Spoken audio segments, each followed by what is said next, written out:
नमस्कार बच्चों, कैसे हैं आप सब। आशा करती हूँ आप सभी अच्छे होंगे, स्वस्थ होंगे, खुश होंगे और अपनी पढ़ाई भी अच्छे से कर रहे होंगे। तो जैसे कि आप सभी जानते हैं, मैं हूँ आपकी हिंदी की अध्यापिका और मैं स्वागत करती हूँ आप सभी का आईसीटी वर्चुअल क्लासरूम में।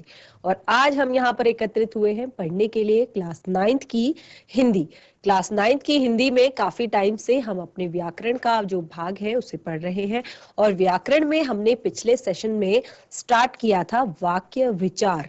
तो हिंदी व्याकरण में जब हम पढ़ना शुरू करते हैं तो सबसे पहले हम वर्णों के बारे में पढ़ते हैं और वर्णों के बाद हम शब्दों के बारे में पढ़ते हैं और शब्दों के बाद हम पद और पदों के बाद हम फिर पढ़ते हैं वाक्यों के बारे में। क्योंकि आप क्लास 9th में हैं तो वाक्य विचार जो है ये आपके सिलेबस का एक हिस्सा है, आपके सिलेबस का एक पार्ट है।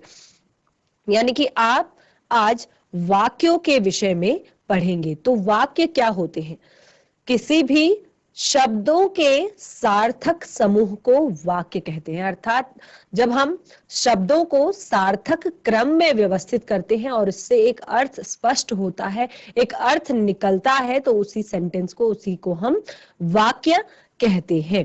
और इस सेशन से जो हमारा पिछला सेशन था उसी में हमने ये वाक्य विचार वाला अपना जो टॉपिक है उसे स्टार्ट कर दिया था और इसके बारे में बहुत सारी चीजें हमने पढ़ भी ली थी। अपनी क्लास को इसके बारे में हमने एक और चीज पढ़ी थी कि उपवाक्य भी कुछ होता है और उपवाक्य के बारे में भी हमने पढ़ा था।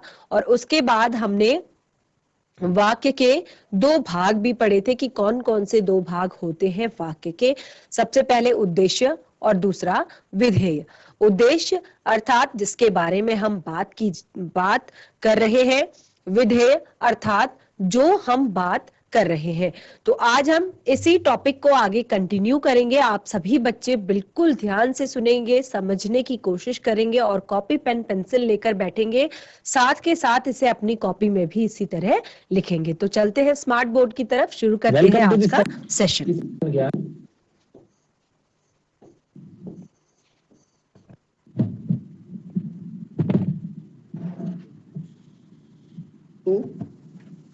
जैसे कि मैं आपको बता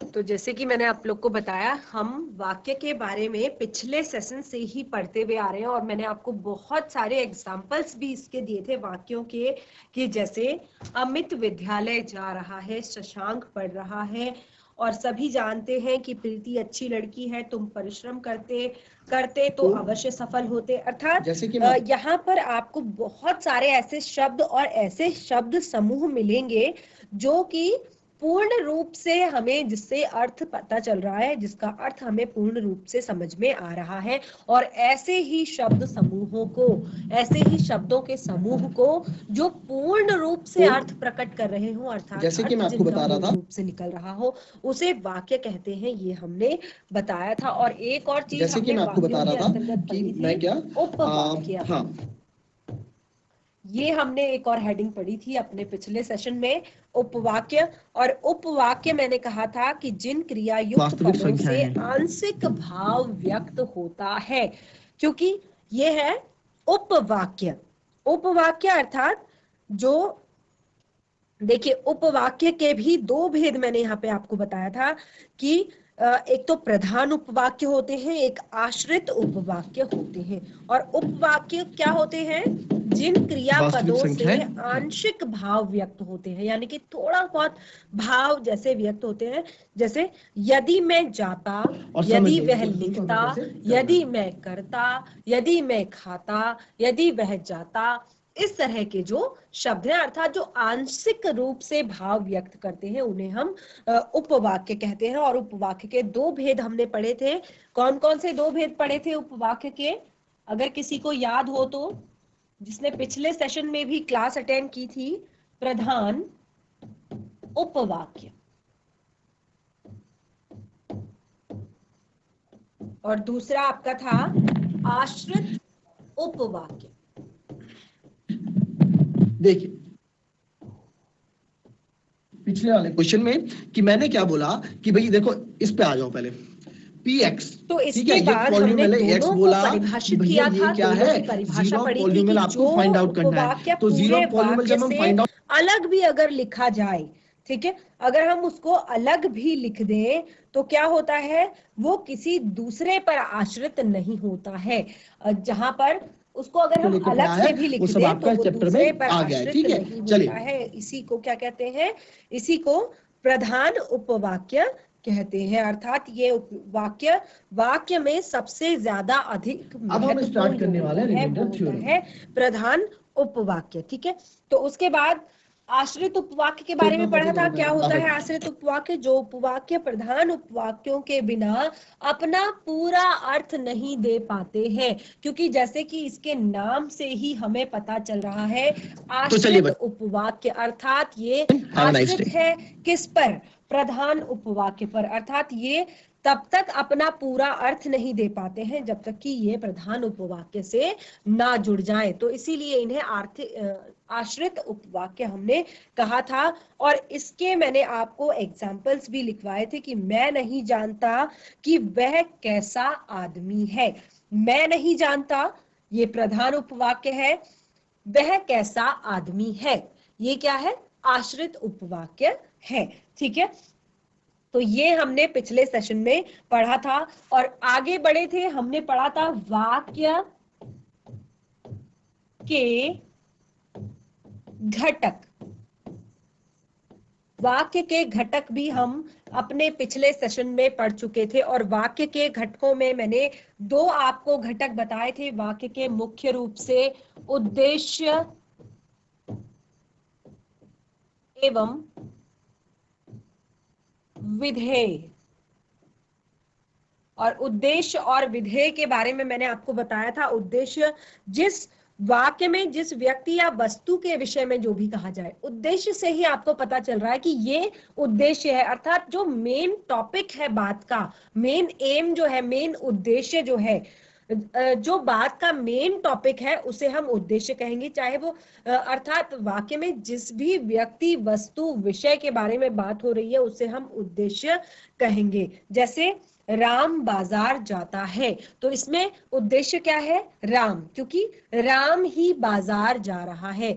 अध्यापिका छात्रों को पढ़ा रही है, तो अध्यापिका क्या है, उद्देश्य है। अध्यापिका छात्रों को पढ़ा रही है, तो उद्देश्य अर्थात जिसके बारे में बात की जा रही हो, चाहे वो वस्तु हो या विषय हो या कोई व्यक्ति हो, जिसके बारे में भी बात की जा रही है। तो यहाँ पर सेंटेंस में जैसे राम बाजार जा रहा है, अध्यापिका बच्चों को पढ़ा रही है, मोहन खाना खा रहा है, राधिका नृत्य कर रही है, तो ये सारे जो आप शुरू में जो आप शब्द पढ़ रहे हैं ये सारे उद्देश्य हैं, अर्थात जिनके बारे में भी आप बातें कर रहे हैं। और एक और हमने महत्वपूर्ण चीज अपने इस भाग में पढ़ा था, उद्देश्य के अंतर्गत ही, जिसको हमने कहा था उद्देश्य विस्तार। उद्देश्य विस्तार के बारे में भी हमने पिछले सेशन में पढ़ा था। और उद्देश्य विस्तार क्या होता है, देखिए, जो शब्द या शब्द समूह उद्देश्य की विशेषता को बताए। ठीक है, उद्देश्य जिसके बारे में बात की जा रही हो। अब यहाँ पर उद्देश्य विस्तार की बात की है। विस्तार का अर्थ होता है कि उसको डिफाइन करना, उसको विस्तार पूर्वक उसके बारे में बताना। तो उसके बारे में जो चीज अगर बोली जाए, अर्थात उसकी विशेषता को जब बताया जाता है तो उसे ही उद्देश्य विस्तार कहते हैं। तो बिल्कुल इसी से आप याद रखिए कि उद्देश्य की विशेषता बताने वाले शब्द को उद्देश्य विस्तार कहते हैं।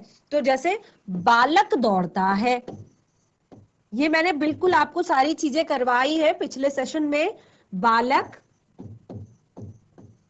दौड़ता है, बालक दौड़ता है, ये क्या है, यहां पर बालक जो है उद्देश्य है। लेकिन अगर मैं कहूं चंचल बालक,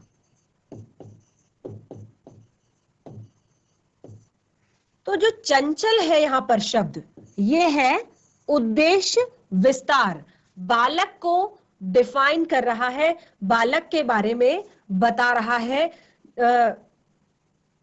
बालक की विशेषता को बता रहा है, चंचल बालक। तो उद्देश्य विस्तार के बारे में भी हम पिछले सेशन में अपने पढ़ चुके थे कि उद्देश्य विस्तार क्या होता है और इसके अंतर्गत हम क्या क्या चीजें पढ़ते हैं। तो आज हम आगे बढ़ेंगे विधेय।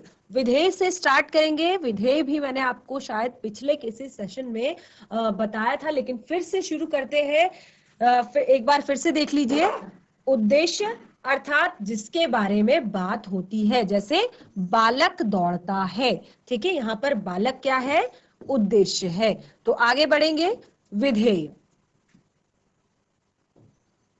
ये वाक्य के घटक के अंतर्गत आता है।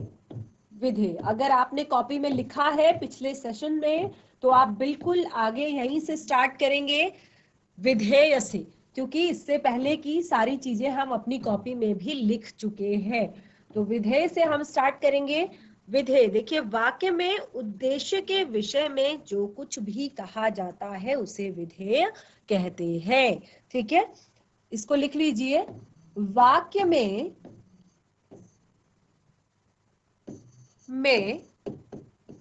उद्देश्य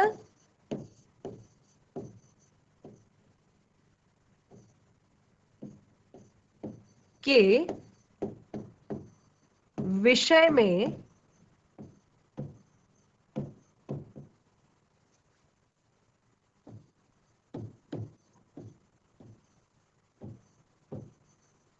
जो कुछ भी कहा जाता है उसे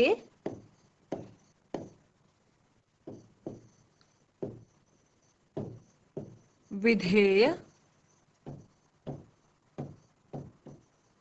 कहते हैं, ठीक है।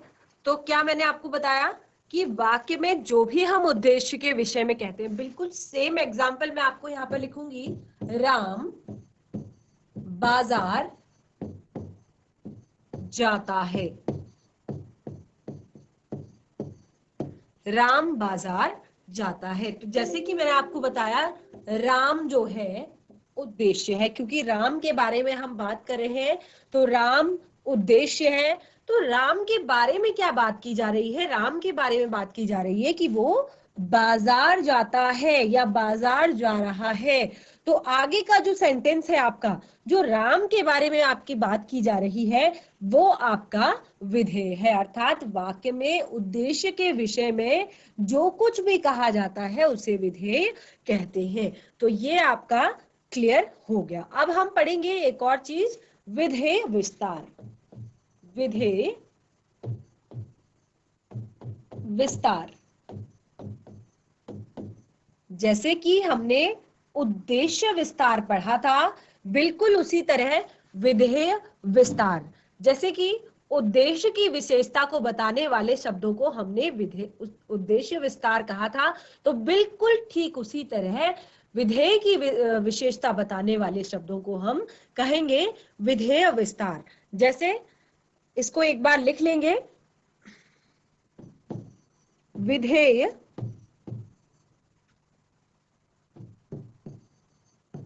की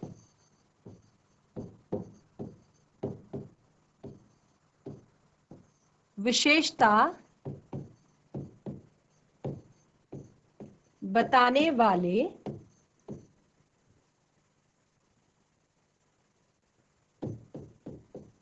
शब्द या शब्द समूह।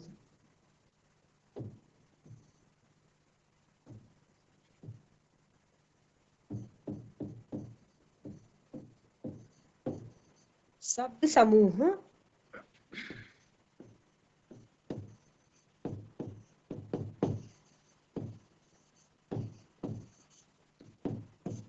को विधेय विस्तार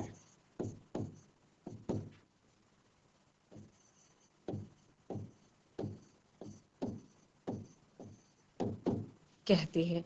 तो जैसे आपने यहां पर देखा, मैंने आपको कहा कि बालक दौड़ता है। बालक दौड़ता है तो बालक की विशेषता मैंने बताई, चंचल बालक, ठीक है। तो इसमें बिल्कुल यहां पर हम विधेय की विशेषता को बताएंगे। कैसे, क्या लिखा था हमने, राम बाजार जाता है। तो राम बाजार जाता है, इसको हम कैसे लिखेंगे,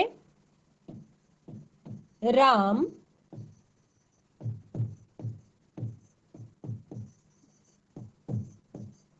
धीरे धीरे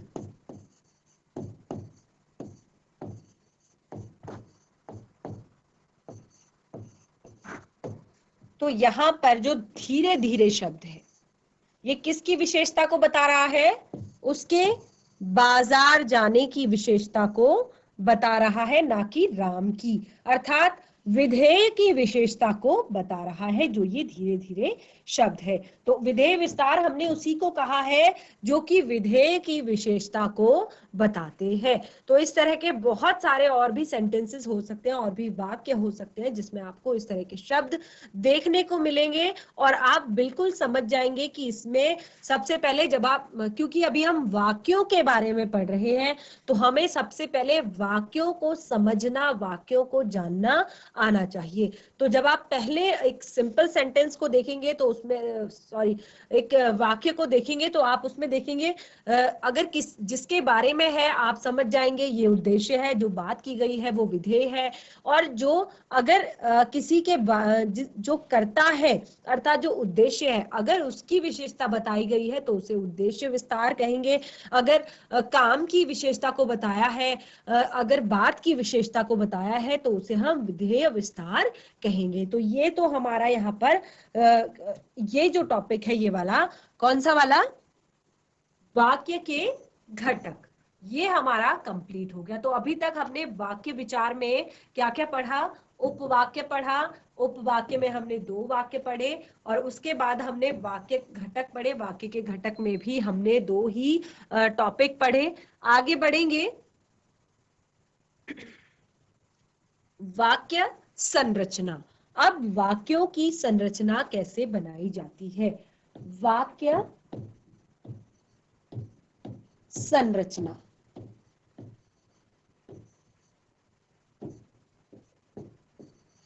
वाक्य संरचना को भी हम बिल्कुल इसी तरह पढ़ेंगे। देखिए, वाक्य संरचना के लिए मुख्य रूप से 2 बातें, 2 बातों पर ध्यान देना बहुत ज्यादा जरूरी होता है। वो कौन कौन सी बातें हैं? 2, पदक्रम, और दूसरा अन्वय। तो आप सबसे पहले जानेंगे कि पद क्रम क्या होता है, और दूसरी बात अन्वय क्या होता है। तो पद क्रम में क्या होता है, बहुत सारे इसमें ये आपको मैं पद क्रम अर्थात पद, देखिए मैंने आपको बताया था कि जब हम हिंदी व्याकरण पढ़ते हैं, बार बार रिपीट कर रही हूँ कि हिंदी व्याकरण जो होती है यही हमें भाषा को बिल्कुल सही तरीके से बोलना, पढ़ना, लिखना सिखाती है। तो इसमें हम सबसे पहले वर्ण सीखते हैं। वर्ण में हम स्वर और व्यंजन सीखते हैं, और वर्णों के बाद हम शब्द सीखते हैं। अर्थात जब वर्णों को मिलाकर ही शब्द बनते हैं, और शब्दों को जब हम किसी वाक्य में लिखते हैं तो वहां पर पद उन्हें कहा जाता है। तो यहाँ पर हम वाक्यों के बारे में पढ़ रहे हैं, तो पद क्रम पढ़ना बहुत ज्यादा जरूरी है। पद क्रम को समझना बहुत ज्यादा जरूरी है कि जब हम वाक्य संरचना के बारे में पढ़ रहे हैं, कि अर्थात पदों का क्रम जो है वो किस तरह होना चाहिए। तो यहाँ पर देखिए, वाक्य में शब्दों के यथास्थान प्रयोग को ही पदक्रम कहते हैं। इसको मैं यहीं पे आपके लिए लिख देती हूँ। वाक्य में शब्दों के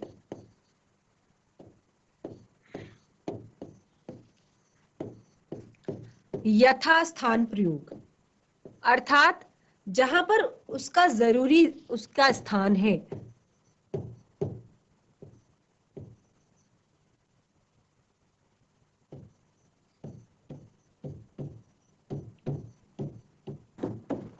को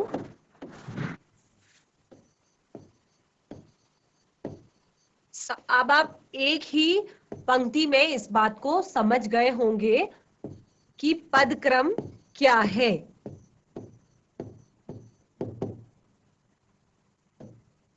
अगर मैं कहूं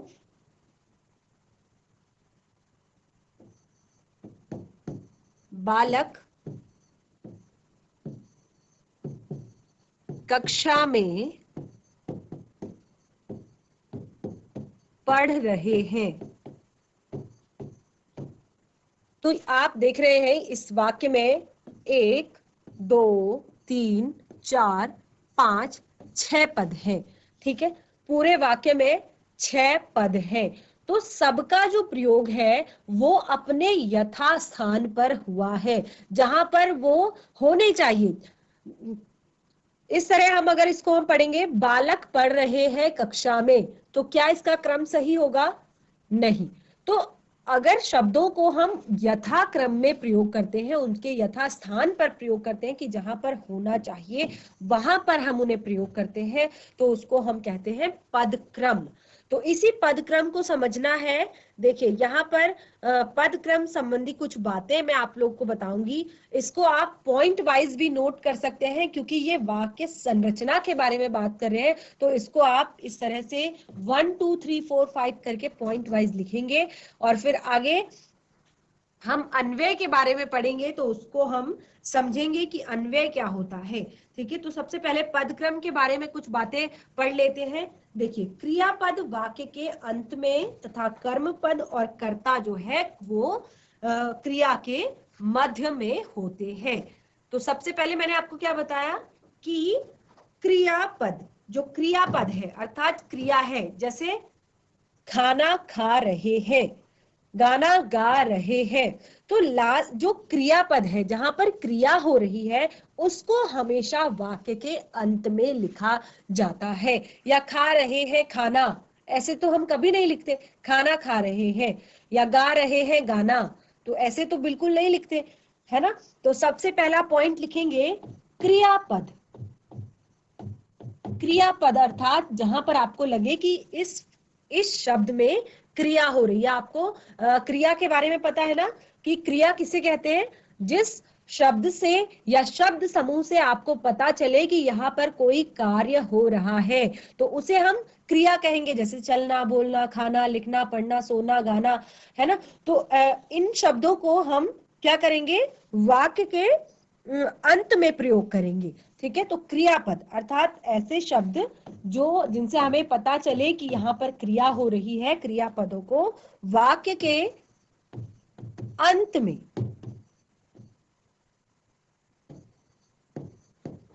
तथा कर्मपद।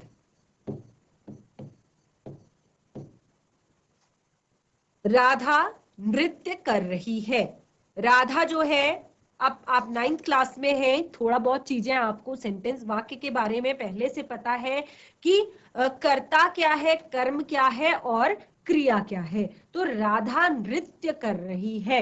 राधा जो है वो कर्ता है, नृत्य जो है वो कर्म है, और कर रही है ये क्रियापद है। ठीक है, तो यहाँ पर बताया है कि क्रियापद को अंत में लिखना है और कर्मपद और कर्ता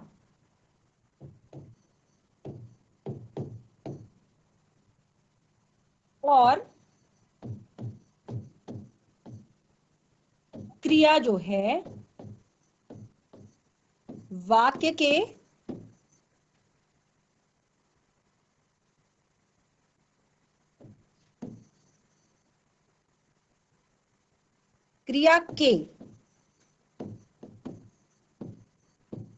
मध्य में रहते हैं।